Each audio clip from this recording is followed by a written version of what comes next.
I'm Chris Hale. And I'm Paul Hale.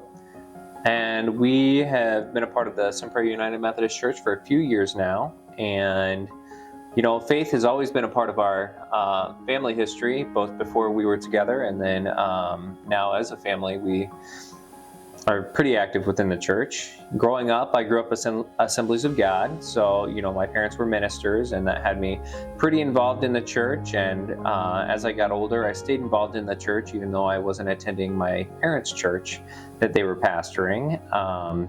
And it was something that kind of was engraved in me. I have a little scar on my head that's actually from tripping and falling into the altar at the front of the sanctuary one Communion Sunday when I was about 3 years old. So I've got a scar that's a constant reminder of church and how it's part of my life. Some faith memories that I have from growing up are going to summer camp. That was a huge thing in southern Missouri, and we'd go to camp at Lake of the Ozarks, and there was a beautiful campground that we'd be a part of, and that was super neat. We'd have little services and get to be there with about 500 other youth, which was very cool. And then kind of unique to the Assemblies of God were PK retreats. So since I was a pastor, we'd go to a camp that was at the end of every summer, and it was just only for pastors' kids. And that was a really neat way to meet other kids from across the state and grow together and talk about the perks and downsides of being pastors' kids, which was pretty interesting. Well, I was born and raised as a member of the Church of Jesus Christ of Latter-day Saints, so a Mormon might be an easier way for some of you to know that. But growing up, my parents were in the Air Force, so I spent my entire childhood moving around and experiencing different, places across the country, across the world, different cultures, different food, different religions. My parents were pretty active in the church, went to church every single week. And it was a very big part of our lives growing up, and a big part of my extended family's lives. And I definitely have a lot of faith memories growing up, but I think that most of my memories that really had a more substantial impact on my life are those as an adult. As a kid, sure, I did all of the proper things that my parents wanted me to do, the church wanted me to do, and did I have faith in something beyond myself and in God? I absolutely did, but I think a lot of it came more when I got older and I started experiencing life as an individual. And I think my faith story has continued to build, not just from a child, but it still continues to build now. And I have a lot of people who have really impacted me in my life and on my faith journey. One of those would be coming out. I had a coworker that I worked with by the name of Vicky that I had worked with for a very long time, and I had finally confided in her, and she basically had asked me a question and said, "Paul, do you think God wants you to be happy?" And the answer was yes. And she said, "Be who you are, be a man of faith, and go live the way that you feel your life should be lived." And at that moment, I knew that even though the journey and the struggles would be hard, it really kind of knocked me on the floor and was a big, huge faith moment and change in my life. From going through a divorce, from having friends and family disown me, to finding who I was as an individual, both as a person and a man of faith.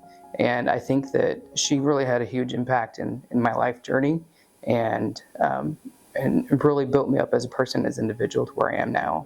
Really impacted me growing up within the church. I can say obviously my parents were very influential in my growth and development as a Christian. They really instilled in me kind of the significance of the church, but it's also, every church that I've been a part of has been super welcoming. And, even prior to coming out, it was one of those things where I loved being at the church. I loved being involved at the church. I had been, employed by the church in other occasions, in addition to my time here at Prairie United Methodist Church. And it's been, for me, I've just always had the church ingrained in me. Even though my views and my opinions have changed over the years in different phases of life, I've always felt welcome in a church.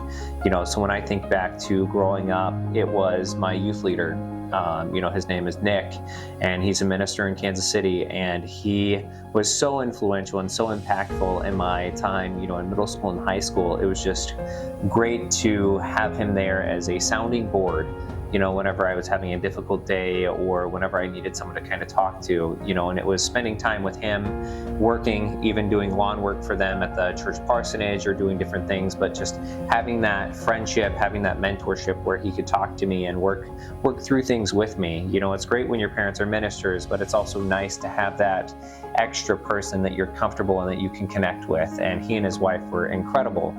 Another person that I think of was, his name is Vance, and he was also really great. I worked with him whenever I was in high school and college as the church custodian, and it was really great to be a part of that and connect with him in a different way because, he got into running, and when I was in high school, I was really into running, and it was something that was very cool to connect with someone, another minister, another person outside my family that was really able to mold and be like a voice in decisions that I was making and talk through and kind of coach me through things. And I think even as I aged and, I know that the church that I was a part of didn't necessarily see eye to eye on the lifestyle that I was going into, I always felt welcome. I always felt like I was safe being there. And even having been back there, this year, it's something that they still remembered me for who I was, and I was still greeted and welcomed by many people whenever I went back and visited this church this year.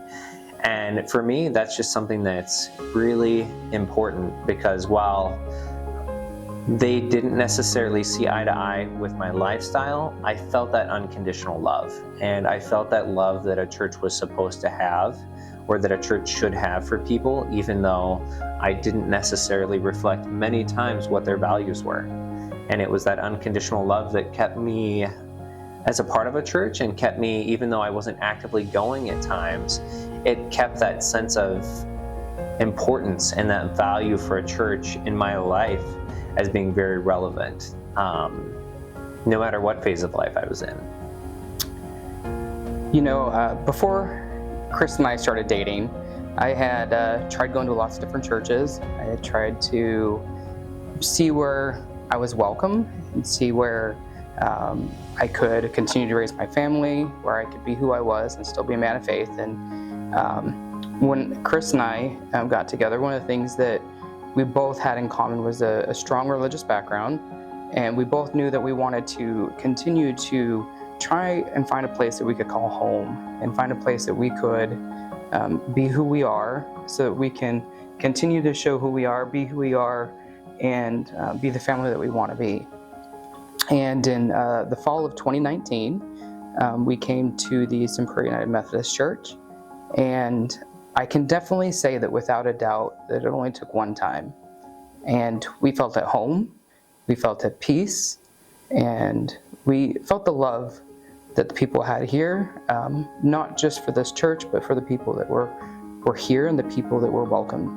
And I remember bringing all the kids a couple weeks later, and Pastor Jenny just saying, "Oh, you brought the gaggle of kids," and that was really funny.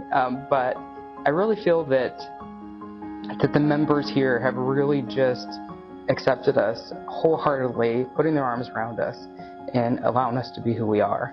And I think that's what makes this journey for us and this church for us a part of our faith journey and really impacts our lives every single day.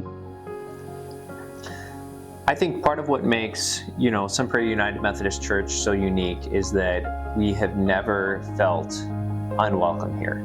And whatever, piece or phase of life that we've been in, we have felt welcome, our family has felt welcomed, and that's something that's incredible. That's something that you don't see every day. And that's something that whenever I came out in my early 20s, it was something that I was pretty nervous about because my parents they were ministers within the Assemblies of God. So that's something that you don't know how that's going to be received. And I will tell you that my parents' response was kind of unprecedented for being in the Assemblies of God. So then to step away from that church and then finally come into a church again, because as Paul mentioned, we had tried other churches, we had tried other denominations, we had been to a lot of places.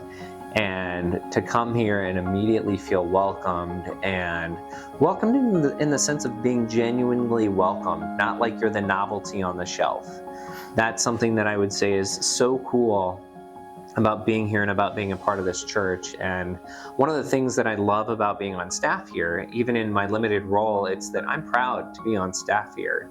There are a lot of churches that wouldn't let someone with my background or my lifestyle be on staff. And that's something that I think is huge and very pivotal within the community. And I think that's something to be proud of. So it's something that, whenever I'm speaking outside of these walls, it's something that I make sure to mention to people, because people say, well, how is your church different? Well, that's how our church is different.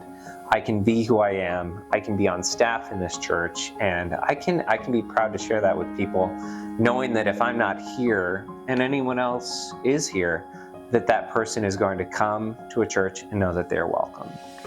I think Chris and I try to do a lot of different things to continue in our faith. I think that coming to the Prairie United Methodist Church has really challenged me. And I guess to explain it in a little bit more depth and detail, I've realized a lot of things. And this church and the sermons and the people have made me realize the value more in my time with my family, time with my friends, time with the people who are important to me. And I've made a lot of changes in my life since being a member here. And I can honestly say that even though I don't know where my journey is going to end yet, I can definitely say that the amount of faith, the amount of support, and the amount of confidence that I'm given by the members here in the church has been overwhelmingly great for me as a person, and just really continues to show that the faith within these walls, the faith within the people, and the faith within this church is just really, really powerful. And I'm trusting in God, and I'm trusting in a lot of the things that we're making changes in our life. But I really feel that if we didn't come here, that a lot of the things that we are doing to benefit our lives and to benefit our children's life, and the opportunity we have to grow closer to God, wouldn't have happened if we didn't. And so this church has really just been more than just a place to come and be on a Sunday, and it's become more of a home. It's become a family. It's become something that we love. And the people here, we love the people here. When I think of my daily life and how my faith plays out in my daily life, I think about, all the different t-shirts that I have from the church. And, the be kind, the be humble, the love your neighbor. When I think of these different shirts, I wear them proudly every day when I go into Starbucks or when I go into different places, because I'm waiting for people to ask. I'm waiting for people to inquire. And I think about, how I talk to people outside of these walls, how I handle things outside of these walls. And I handle it now even more than prior to being a member of this church, in a way that it's like, I want everyone to feel relatable. I want to feel approachable to everyone. I want people to feel comfortable talking to me. If someone's having a bad day, I want them to be okay coming up and just listening to them and paying attention to them and knowing that they're valued. I think that is so important, and I think this church does an excellent job highlighting what that means and really putting it on the forefront so that it's top of mind all the time when I'm going somewhere. It's like you don't think about how many times you cross paths with people and how important it is to be that positivity in their life. Yes, we all have difficult days. Yes, we all have tough times, but it's also very important to know that, at the end of the day, we're here to make the world a better place. And right now, that is so huge, and it's so important for people to know, just that they're loved and that they're valued. And at our church, I'm sure everyone who comes to this church feels that way. But at the same time, it's letting those people know who aren't comfortable in a church. It is amazing, even talking to people in our own family, of people that are averse to coming to a church based on the history that they've had or based on the history that their friends have had. And it's tearing down those walls to get those people back in. It doesn't even have to be coming to a church service, but coming in and just experiencing the church is something that I try to think about every day, because it's like, how can I get that person at Starbucks to ask me about our church? How can I get them to ask me about the t-shirt? It's taking that time, it's taking those seconds to make that connection with someone, so that they think, oh, well, I should ask you about this. Oh, he talks to me every day. I should feel comfortable asking him a question. I think obviously we all need to do better with saying prayers and doing those things that grow us in our faith and grow us as people. But something that Chris and I really take a lot of enjoyment in is helping others and doing simple acts of service, whether big or small. And I think that's something that we really enjoy doing, because it brings us a sense of love, and it brings us a sense of peace, and it feels good. The bottom line, it just feels good to help people and to do different random acts of service. And so if you see us parked on the side of the road helping somebody or whatever it is, it's a feel-good moment. And I think that that's something that we continue to do to try and build us as individuals, but it's something that we really enjoy doing, that we love doing, is having that opportunity to serve others.